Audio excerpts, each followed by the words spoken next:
बच्चों, आज हम लोग हिंदी व्याकरण पार्ट 4 संज्ञा पाठ का प्रश्न अभ्यास का रिवीजन करेंगे। तो प्रश्न अभ्यास पढ़ने से पहले आप लोग ये जानिए कि इस संसार में प्रत्येक वस्तु का कुछ न कुछ नाम जरूर होता है।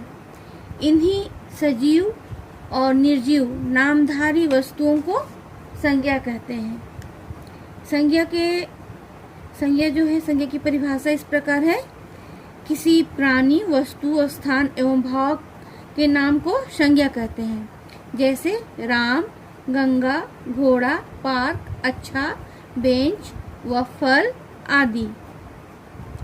अब है संज्ञा के भेद। संज्ञा के 5 भेद हैं: व्यक्तिवाचक, जातिवाचक, भाववाचक, समुदायवाचक और द्रव्यवाचक। तो यहाँ पर आपके पाठ में भी दी गई है कि संज्ञा किसे कहते हैं, इसके कुल कितने भेद हैं। तो यहाँ पर पाठ में यहाँ पर परिभाषा देखिए, लिखा हुआ है: शब्द के जिस रूप से किसी व्यक्ति, वस्तु, स्थान अथवा भाव का बोध हो उसे संज्ञा कहते हैं। उदाहरण में देखिए, जैसे कि डॉक्टर राजेंद्र प्रसाद है, व्यक्ति में आ जा रहा है। फुटबॉल है जो वस्तु में, हवा महल जयपुर में, कमरा भारत स्थान में और सजावट ये भाव हो जा रहा है। अब है कि संज्ञा के प्रकार। तो संज्ञा के 5 प्रकार हैं: जाति, व्यक्ति, भाव, समुदाय और द्रव्य। और इसका जो विस्तृत परिभाषा जो है आपके पाठ में दी गई है, इसको मैं नहीं पढ़ रही हूँ, आप लोग अपने से पढ़ लेंगे। लेकिन एक चीज ध्यान दीजिएगा कि सजीव और निर्जीव नामधारी वस्तुओं को भी संज्ञा कहते हैं। भाववाचक संज्ञा किसे कहते हैं? भाववाचक संज्ञा की रचना किन शब्दों से की जाती है? भाववाचक संज्ञा जो है, शब्दों की जिस रूप से वस्तु, प्राणी अथवा स्थान के गुण, दोष, अवस्था, भाव आदि का ज्ञान होता है उसे भाववाचक संज्ञा कहते हैं। जैसे दूध पीने से हम बलवान बनते हैं। हरिद्वार एक धार्मिक स्थल है। अक्षय मेहनती लड़का है।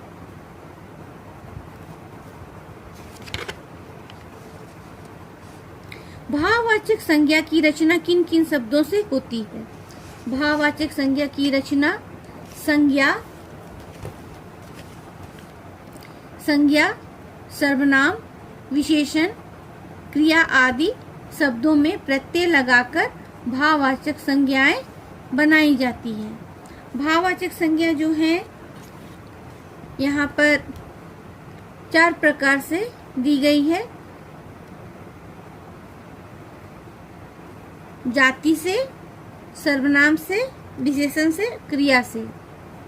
तो आप लोग इस पाठ में पृष्ठ संख्या 28 का जितना भी भाववाचक बनाने के लिए बतलाया गया है या पाठ में आपका लिखा हुआ है, उसको सभी को आप लोग याद करेंगे। और जातिवाचक संज्ञा तथा व्यक्तिवाचक संज्ञा में अंतर स्पष्ट कीजिए। तो पृष्ठ संख्या 27 में यहाँ पर देखिए दी गई है जातिवाचक संज्ञा और व्यक्तिवाचक संज्ञा, दोनों का आप लोग याद कर लेंगे। दोनों में क्या अंतर है? यहाँ पर जाति में है लिंग वचन के आधार पर इसमें परिवर्तन होता है, और व्यक्ति में जो है सदैव एक वचन रूप में ही होता है। इसको याद करेंगे। बच्चों, आपके पाठ में जितना भी उदाहरण है, सारे उदाहरण को आप लोग पढ़िएगा। पूरा पाठ को कंप्लीट पढ़िएगा।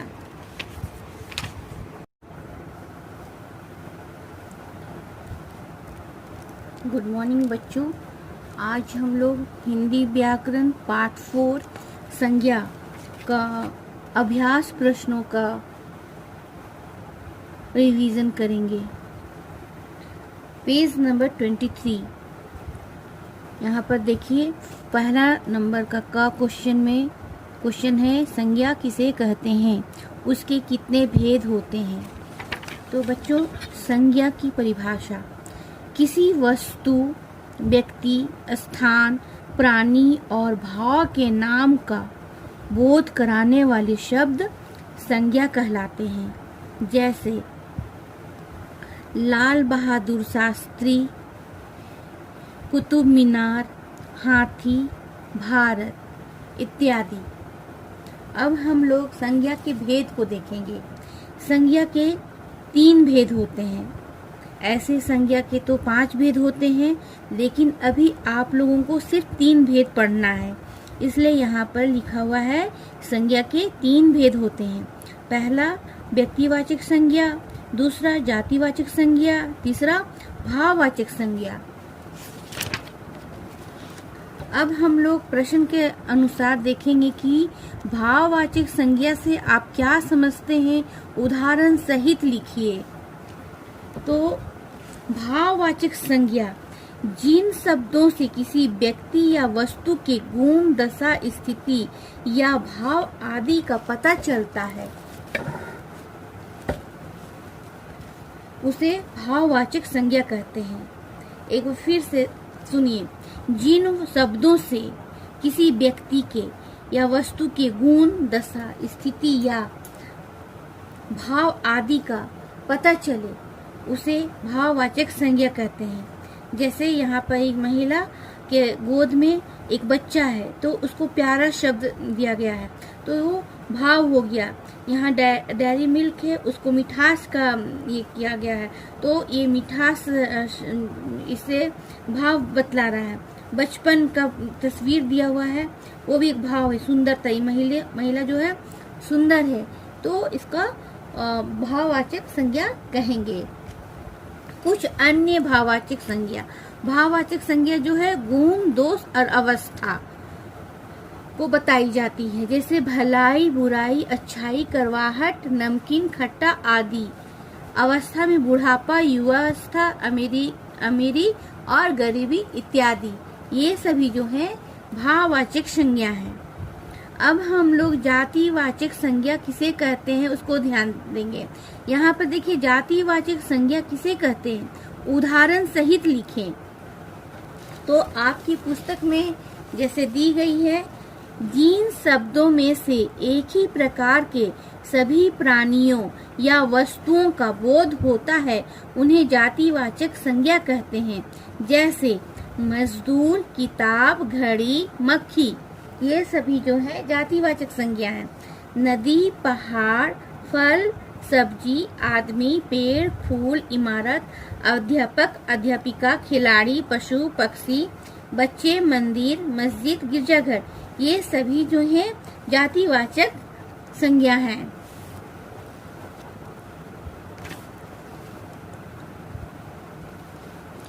नंबर 2, सही कथन के आगे सही तथा गलत कथन के आगे गलत का निशान लगाइए। संज्ञा के 4 भेद होते हैं। गलत, जिस संज्ञा से शब्द से किसी व्यक्ति विशेष का बोध होता हो वह जातिवाचक संज्ञा कहलाता है। गलत, कलश व्यक्तिवाचक संज्ञा है। सही, पहाड़ जातिवाचक संज्ञा नहीं है। गलत, अंगूर खट्टे मीठे होते हैं। वाक्य में खट्टे मीठे भाववाचक संज्ञाएं हैं। सही। दिए गए सही संज्ञा शब्दों द्वारा वाक्य पूरा कीजिए। हिंदी हमारी राष्ट्रभाषा मानी जाती है। कठिन परिश्रम से सफलता अवश्य मिलती है। भारत की राजधानी दिल्ली है। हमेशा सच बोले, झूठ ना बोले। महात्मा गांधी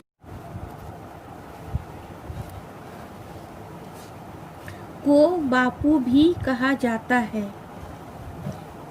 4 नंबर देखेंगे।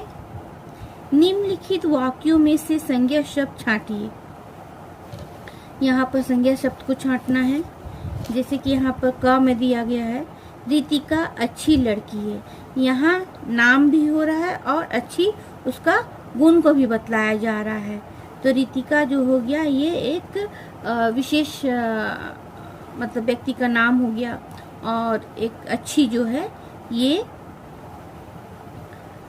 इसके गुण के विषय में बतलाया गया है।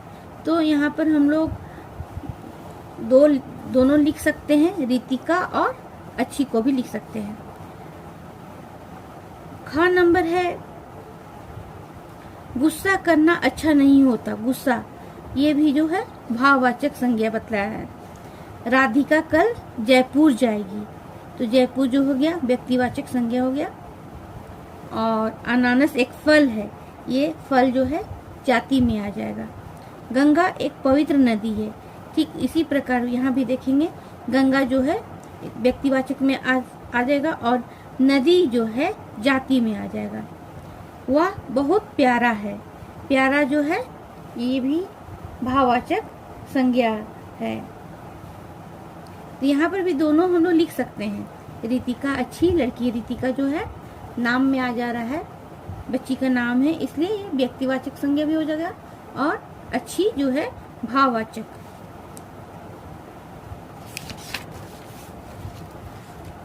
अब हम लोग यहाँ पर क्वेश्चन नंबर 5 को देखेंगे। नीचे लिखे वाक्यों में से भाववाचक संज्ञाएं छांट कर लिखिए। यह गर्मी का मौसम है, भाववाचक हो गया गर्मी।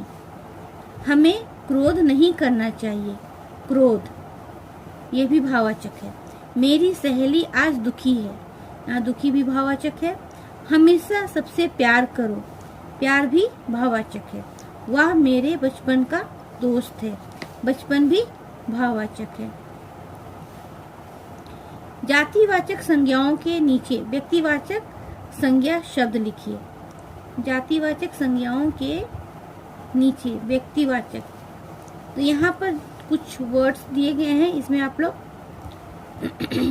व्यक्तिवाचक संज्ञा शब्द को लिखना है। इसमें और इसको छांटना नहीं, इसको ऐड करना है। जातिवाचक संज्ञाओं के नीचे व्यक्तिवाचक संज्ञा शब्द लिखिए। तो इसको आप लोग अपने से बना लेंगे। ये सब जातिवाचक संज्ञा है या व्यक्तिवाचक संज्ञा लिखना है। आप लोग इसको दोनों रूप से हल कर सकते हैं। इसमें जातिवाचक और व्यक्तिवाचक दोनों और दो शब्द लिख भी सकते हैं और इसको जातिवाचक और व्यक्तिवाचक में अलग अलग भी कर सकते हैं। तो ये वाला जो प्रश्न है 6 नंबर का, उसको आप लोग अपने से पूरा कीजिएगा और अपने से ही बनाने का कोशिश कीजिएगा। तो आप लोगों का एग्जाम के लिए प्रैक्टिस भी हो जाएगा और जो भी मैं प्रश्न अभ्यास बतलाई हूँ पूरा कंप्लीट करेंगे आप लोग अपनी हिंदी व्याकरण कॉपी में। और कम से कम ये जो परिभाषा है इसको याद करेंगे, संज्ञा के भेद कितने हैं उसको याद करेंगे, और पर्वतों के नाम, दिनों के नाम, इमारतों के नाम, व्यक्तियों के नाम, पर्वों के नाम, देशों के नाम, नदियों के नाम, खेलों के नाम, सबको आप लोग ध्यान से पढ़ेंगे और याद करेंगे और अभ्यास प्रश्नों को भी लिख लिख करके याद करेंगे। नेक्स्ट वीडियो में हम लोग सर्वनाम पाठ को पढ़ेंगे, इसलिए सर्वनाम पाठ को भी आप लोग पहले से पढ़ के पढ़ेंगे।